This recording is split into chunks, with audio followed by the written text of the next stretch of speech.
Сайн байцгаана уу? Намайг Гамбай ирдэг. Би байгалийн гэрэл зохиож байна. Өнгөрсөн хугацаанд би Монгол орныхаа дархан цаазд 15 газрын 13, байгалийн цогцлборт 30 газрын 20, байгалийн нөөц 30 газрын 17-д очиж зураг авсан байх юм аа. Энэ бол миний бас манай багийнхны ажил.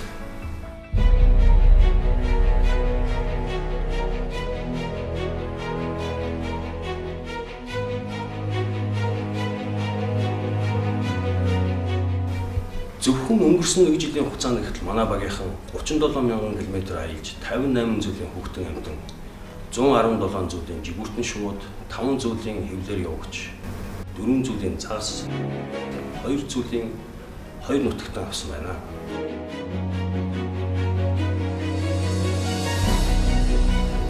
Бидний зорилго бол Монгол орныхаа бүхий л зэрлэг амьтад жигүүртэн шуудын гэрэл зураг төрсвчлэгийн сан бүрдүүлэх юм. Бидний хүнд бол энэ хатсан том ажил.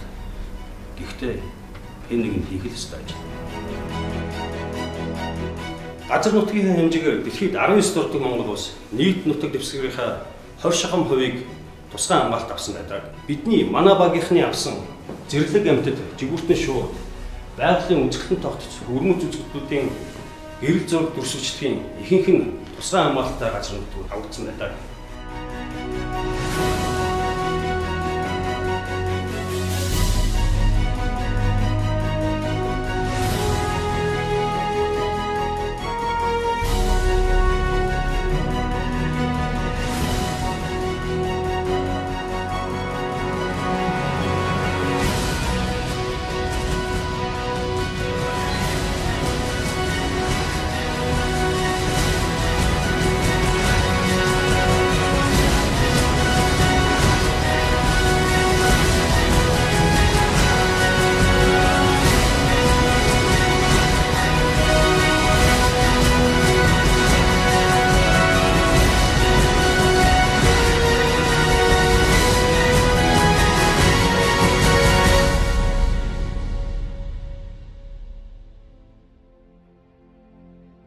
Миний хамгийн ойроос авсан бас хамгийн ховор хамгийн олж авахд хэцүү сонирхолтой амьтдын нэг нь цоохор ирвэс.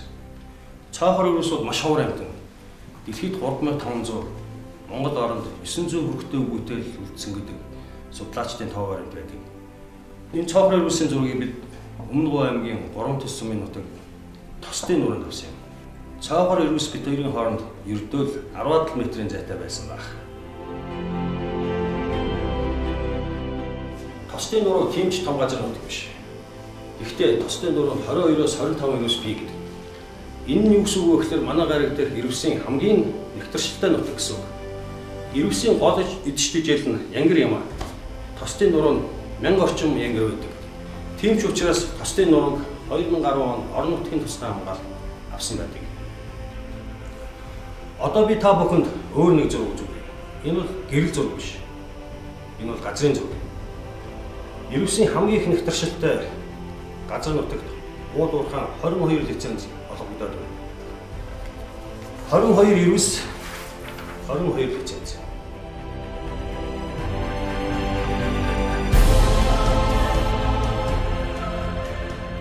Ирвэсээ их байгалаа авч үлдэх үү? Эсвэл ууд уурхаа овоолсон шороо орлого мөнгөө сонгох уу? Ийм асуудал тосдынхны өмнө тулгараад байна. Говь нутгийнхан их байгалаа ирвэсээ авч үлдэнэ гэж хариулсан. Тийм ч учраас говь нутгийнхан тосдынхаа нурууг улсын тусгай хамгаалалт ахуулахаар улсын их бараг хандсан байдаг юм.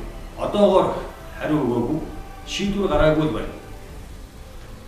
Би ч гэсэн уурхаа биш, унган байгаль зэрлэг амьтдынхаа зургийг Тосдын нуруунд дахин очиж авмаар байна.